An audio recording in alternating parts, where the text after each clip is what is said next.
Respeitável público, bem-vindos, bem-vindas e bem-vindes a mais um programa Quarta Parede. Este é o primeiro de uma série de 4 vídeos sobre o teatro curitibano.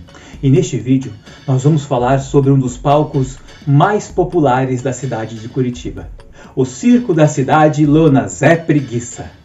E neste vídeo, além de uma entrevista, nós vamos usar como fonte o boletim Casa Romário Martins sobre os 40 anos do Circo da Cidade.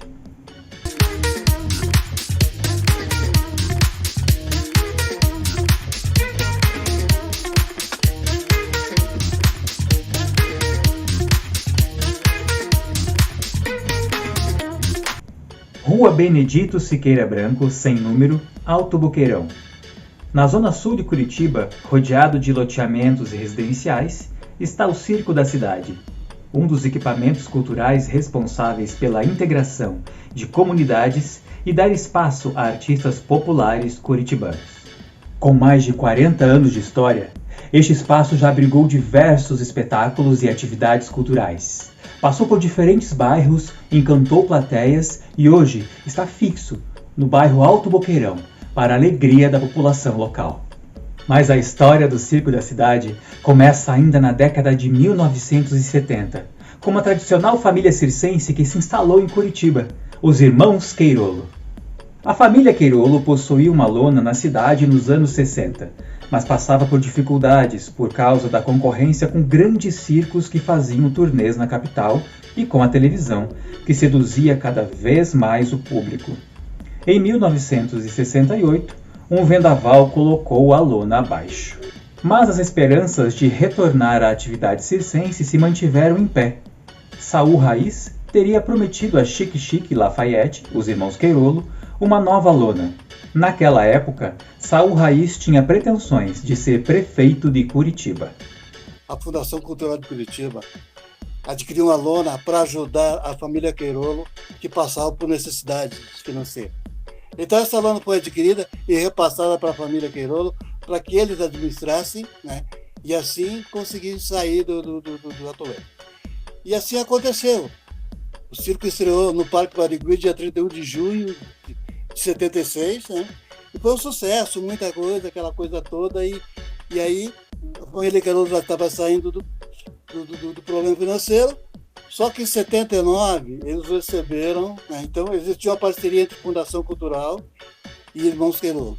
Em 79 a companhia recebeu um convite para ir se apresentar em Foz de Areia ou Itaipu Nacional, eu não estou bem lembrado, quase das duas. Aí locou-se um ônibus, né? A trupe foi até lá, foi um espetáculo maravilhoso, muitos aplausos, promessas de voltar e aquela coisa toda. Na volta para Curitiba, infelizmente, o ônibus da companhia saiu da pista, caiu numa ribanceira e grande parte dos artistas se feriram gravemente, com muita gravidade. Então, a partir daí, o Lafayette resolveu, em reunião com a Fundação, devolver a lona, porque já que não ia ter a equipe para trabalhar, a Fundação receberia de volta. E a partir daí, de várias reuniões da Fundação Cultural, resolveu-se então montar o circo como um centro cultural itinerante, né? A partir de 79, o circo passou a ser gerido pela Fundação Cultural como um centro cultural itinerante. O primeiro bairro que recebeu a lona após a entrega do equipamento pela família Queirolo foi o Portão, em 1979. Depois foi a vez do bairro Bacaxeri. No início de tudo, no início do projeto mantido pela Fundação Cultural em 79, quem fazia a programação do circo era a própria comunidade. Ou seja, os nossos monitores culturais iam até a comunidade e conversavam com os grupos de teatro, de música, de dança. Então, e isso trazia muita gente para o entorno do circo. Então, quem fazia toda a programação era a comunidade. Então, o pessoal se reunia e juntos definiam, amanhã teremos uma banda, no domingo teremos um grupo de teatro, né? Então, assim funcionava o circo no início. A comunidade, isso foi muito importante, porque uniu a comunidade em torno do circo. as pessoas passaram a acreditar no projeto, né? Passaram a se desenvolver mais e se envolver mais com o circo. Isso foi muito importante. Tanto que na continuidade, grupos que faziam parte de um certo bairro iam se apresentar no outro. Então, a integração foi muito boa, essa coisa de intercâmbio foi interessante. E o circo foi muito importante nessa mudança de paradigma. E eu acho que isso foi, na verdade, o nascer do circo. A partir daí, o circo realmente passou a compor, né, no cenário cultural de Curitiba, e isso são já 45 anos. E aos poucos o Circo da Cidade foi tomando forma e passou a viajar pelos bairros de Curitiba com uma proposta diversificada de teatro, música, dança, circo, com grupos profissionais e amadores. A gente mexia com a cena cultural da comunidade. Se existia lá um grupo de dança, um grupo de teatro, uma bandinha, essas pessoas vinham para o circo e faziam, né? E olha, o circo era muito, muito, muito frequentado, era totalmente lotado, porque a própria comunidade é que fazia, né? E se identificava com os seus personagens. Aos poucos, com o aumento no número de bairros em que o circo passava, também ficava mais diversa a programação. O circo ficava cada vez mais comunitário. E também, né, o circo fazia essa integração e ao mesmo tempo, né, o pessoal resolveu criar a Rádio Popular. O que era a Rádio Popular? Um alto-falante, o mais alto possível, né, na cúpula do circo, e ali, né, um dos nossos monitores culturais treinava uma pessoa da comunidade para que fosse o locutor. Então ali aconteciam várias e várias, né? Recados do coração, namorado mandava recado para a namorada, eventos culturais do bairro, enfim, sabe? O circo fazia, na verdade, a integração entre as pessoas. E o circo, na verdade, servia como ponto de encontro da comunidade local. E isso era muito importante.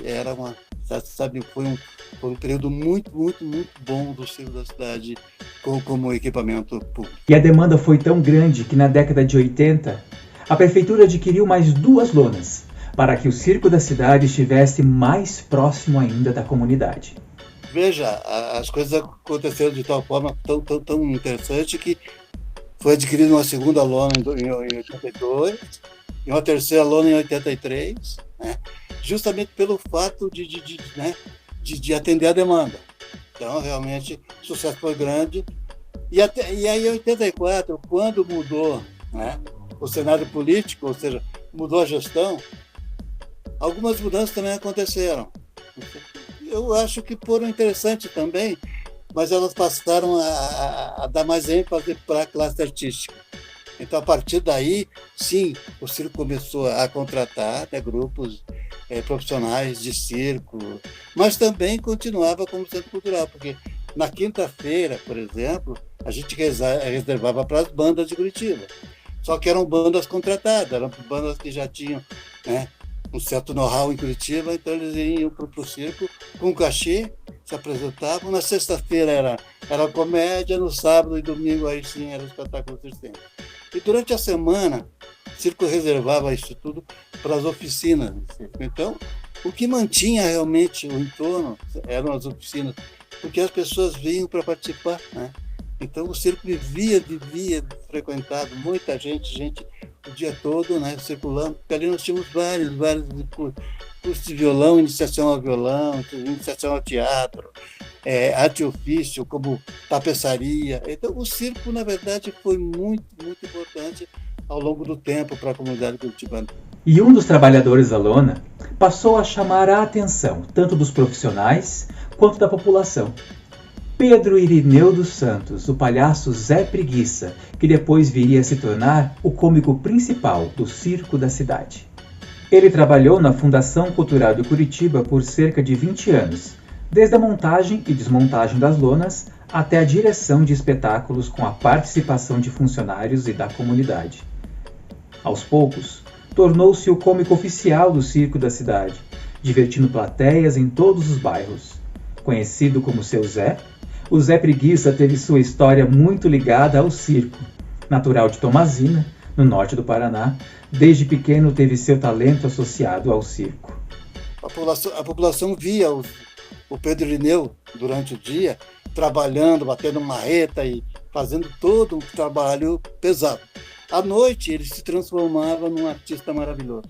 Então isso era fundamental, sabe? A comunidade o respeitava muito por isso, porque ele saía, né? Ele se transformava de um trabalhador comum num grande artista, que de repente era visto por 400, 500 pessoas em todas as apresentações. Então o Zé Preguiça era a referência do circo da cidade. O contato com a comunidade fez com que muitas lembranças fossem guardadas sobre o circo da cidade. Albanir nos contou alguns momentos marcantes para ele durante sua trajetória no circo.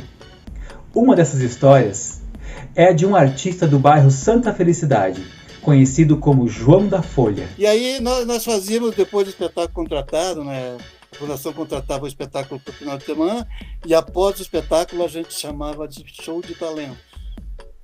Era um programa criado por nós mesmos, que dava oportunidade para as pessoas do bairro, para cantores, para dançarinos. Então, as pessoas esperavam acabar o espetáculo contratado para aí entrar em cena.